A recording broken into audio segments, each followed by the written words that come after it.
30-32 سال کسی ایک آدمی کے ساتھ زندگی بسر کرتی ہے، اس کے ساتھ وہ چھوٹے سے چھوٹی چیز کو محسوس کرتی ہے، گھر بناتی ہے، سب کرتی ہے، اور اس کے بعد اگر وہ شوہر چھوڑ کر کسی اور عورت کی طرف انوالو ہوتا ہے تو کیا یہ قانون نہیں بننا چاہیے کہ اس کو بند گلی میں چھوڑنے کے بجائے، اس کے بچوں کو ذہنی مریض بنانے کے بجائے اس کو بھی سر کی چھت دی جائے؟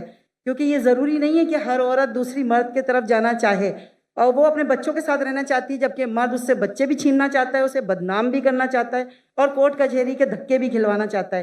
جبکہ میں خود دیکھتی ہوں کہ کورٹ کچہری میں ایسی خواتین کا ڈھیر لگا ہوا ہے جنہیں انصاف نہیں ملتا، جو اپنے ماں باپ کے جی شکریہ جی، تھینک یو۔ ان کا سوال تھا کہ ایک عورت اپنے شوہر کے ساتھ رہتی ہے 32 سال اور بچوں کی دیکھ بھال کرتی ہے، پھر کچھ سال بعد وہ چھوڑ کے دوسرے سے بیوی سے شادی کرتا ہے، تو اس کا فرض نہیں ہوتا ہے کہ وہ بچوں کو دیکھے۔ یہ تو اسلام میں حق ہے کہ اگر طلاق ہو جاتا ہے، طلاق کیوں، اس کے اوپر بحث نہیں کرتا ہوں، کسی کی غلطی، بیوی کی غلطی تھی یا شوہر کی غلطی تھی۔ بیوی بولیں گے شوہر کی غلطی ہے، شوہر بولیں گے بیوی کی غلطی ہے۔ کبھی ملا ہی نہیں جس نے بولا میری غلطی ہے، کچھ لوگ ملتے، بہت کم لوگ۔ تو جب طلاق ہوتا ہے تو ہر کوئی دوسرے کو کوستا ہے۔ لیکن آپ نے کہا کہ بچے چھوٹ جاتے، بچوں کو کوئی دیکھ بھال کرتا نہیں۔ اسلام کے اندر طلاق کے بعد بھی بچوں کو دیکھ بھال کرنے کا فرض ہے شوہر کا، جب تک وہ بچے بالغ نہیں بنتے۔ یہ بیسک رولنگ ہے، اس میں کوئی دو رائے نہیں ہے۔ اگر ماں بچے کا دیکھ بھال کرتی ہے تو شوہر کو اپنی بیوی کو، جو پرانی بیوی تھی، اس کو مہینے کا خرچہ دینا چاہیے بچوں کی دیکھ بھال کرنے کے لیے۔ یہ کامن ہے، اس میں کوئی دو رائے نہیں ہے۔ تو اس کے لیے آپ کو لیگل سسٹم اسلام میں، اس میں اس کی پوری تفصیل ہے۔ اگر یہاں فالو نہیں ہو رہی ہے، یہ آپ ملیشیا میں جائیے، ماشاءاللہ ملیشیا میں شریعہ کورٹ ہے۔ اس لیے 15 ممالک سے جب مجھے آفر آیا تھا، پہلے تو میں گھومنے آتا تھا، تقریر کرتا تو پتہ ہی نہیں، تحقیق کی پوری۔ ملیشیا میں بڑے 63% مسلم تھے، لیکن وہاں کا قانون، اسلامی قانون ماشاءاللہ، فیڈرل کورٹ بھی ہے، اسلامک کورٹ بھی ہے۔ تو ایسے معاملات وہاں کا سلوشن ایک دم ماشاءاللہ ایک دم جسٹ ہے۔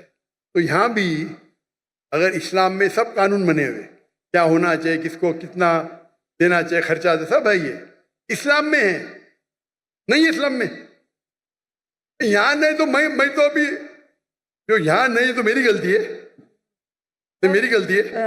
میرا خیال ہے کہ ایک قانون ایسا بننا چاہیے کہ جس کے اندر اگر عورت کے ساتھ اس طرح کا کوئی معاملہ آتا ہے جو اس میں بہت لانگ ٹائم بعد اگر مرد اس کے ساتھ اسلام میں قانون تو اسے سر کی چھت دے، اسلام میں عورت کو دے۔ بہن، اسلام میں قانون ہے، ابھی پاکستان میں اس کا امپلیمنٹ نہیں ہو رہا ہے، تو میری غلطی کیا؟ برابر نا؟ آپ کو ملیشیا میں آ کے رہنے کا تو میں انتظام کرتا ہوں انشاءاللہ، اسی لیے میں ملیشیا چنا۔ اسی لیے بھائی صاحب نے جب پوچھے تو میں بولا جس دن مجھے پاکستان سے محبت ہے، جس دن پاکستان، میں نہیں کہتا کہ ملیشیا میں 100% اسلامک قانون ہے، دنیا میں کوئی بھی ملک نہیں جس میں 100% اسلامک قانون ہے، کس میں کم ہے، کس میں زیادہ ہے، کس میں اکنامکس ہے، کس میں یہ ہے، مختلف ہے، لیکن اوور آل دیکھیں گے تو ملیشیا کا جو معیار ہے overall is best in the full world according to me. یہ میری تحقیق ہے، اسی لیے عزت کرنے کے بعد ماشاءاللہ میں واقعہ۔ تو آپ کو کیا کرنا چاہیے؟ ماشاءاللہ اتنے بڑے بڑے علماء ہیں، عالم ہیں، تو کہنا چاہیے ہونا چاہیے شریعہ کورٹ یہاں۔ وہاں تو نان مسلم ہونے کے باوجود 37% نان مسلم ہے، پھر بھی ماشاءاللہ اسلام کی حفاظت ہائی لیول پہ ماشاءاللہ۔ تو آپ کو جو یہاں کے علماء ہیں ان سے بات کرنا چاہیے، آپ سمجھے نا، ان سے بات کرنا چاہیے۔ اسلام میں ماشاءاللہ Islam has the solution for all the problem of humanity. اسلام میں سارے مشکلات کی حل ہے، وہ پرابلم ہے ہم اس پہ عمل نہیں کرتے۔ سر، مردوں کو اس بات کی اجازت دی گئی ہے قرآن میں کہ 4 شادیاں کر سکتا ہے، وہ اسی خوش فہمی میں مبتلا ہے کہ مجھے اجازت ملی ہوئی ہے، وہ عورت کے ساتھ ہر طرح کا مظالم ڈھانے کو تیار ہے، اس کا حق مارنے کو تیار ہے، اور اس کے حق کے لیے نہ یہاں قانون کچھ کرتا ہے، نہ کوئی لا بناتا ہے، بس عورت جوتیاں رگڑتی ہے کورٹ کچہری میں، یا پھر وہ اپنے ماں باپ کے گھر میں جا کے ان کو ذہنی مریض بناتی ہے، یا بس اس طرح کا معاملہ ہے کہ میں چاہتی ہوں کہ اگر گورنر ہاؤس میں گورنر صاحب اور آپ مل کے کوئی ایک ایسا قانون بنا دے جس میں مرد کبھی عورت کی پھر حق تلفی نہ کر سکے، کیونکہ قرآن کو تو لوگوں نے پس پشت رکھ دیا ہے، کوئی نہیں سننا چاہتا عورت کی فریاد کو کہ عورت کہاں جا کے کھڑی ہو جاتی ہے اپنے چھوٹے یا جوان بچوں کو لے کر کے۔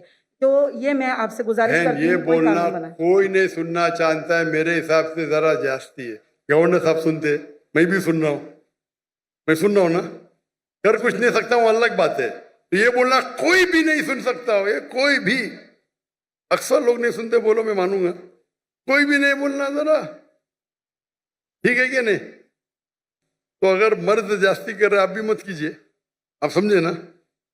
تو اس کے لیے لیکن آپ کو ان لوگوں کو اپروچ کرنا چاہیے، ماشاءاللہ گورنر صاحب ہے اور باقی علماء ہیں، اپروچ کر کے آپ کو اس کا حل نکالنا چاہیے۔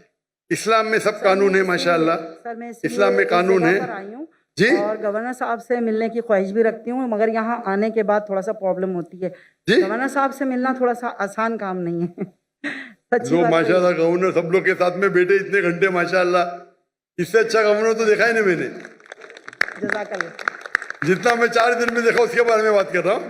ماشاءاللہ دیکھو وہ گیٹ نہیں کھولے تو میں نے ان سے کمپلین کیا تو گیٹ کے اوپر جا کے اور خود جا کے کھولے، خود کھولے۔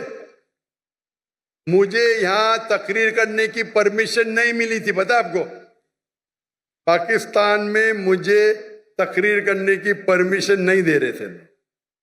وہ گورنر صاحب آئے، اللہ ان کو جزائے خیر دے، کھل کے بول رہا ہوں میں، چاہتے تھے کہ میں 2000 کی مجمع میں زیادہ دوں نہیں، 1000 2000، شرم کی بات ہے نا، انڈیا میں 10 لاکھ، پاکستان میں 2000، ابھی تو کچھ مقابلہ ہے، 50,000 60,000 تو 80,000 ہے ماشاءاللہ، کچھ تو لگتا ہے نا، کچھ تو ناک رہ گئی۔ یہ سب نہ کہ مجھے چاہتے تھے، لیکن آپس میں انٹرنل پالیٹکس ہے یہ، تو آپ کو صحیح انسان کے پاس جا کے التجا کرنا چاہیے، اور انشاءاللہ آپ کے جو مرد حضرات بھی ہے جو ہے انشاءاللہ وہ بھی آپ کی مدد کریں گے، اور امید کرتے کہ انشاءاللہ جو بھی مشکل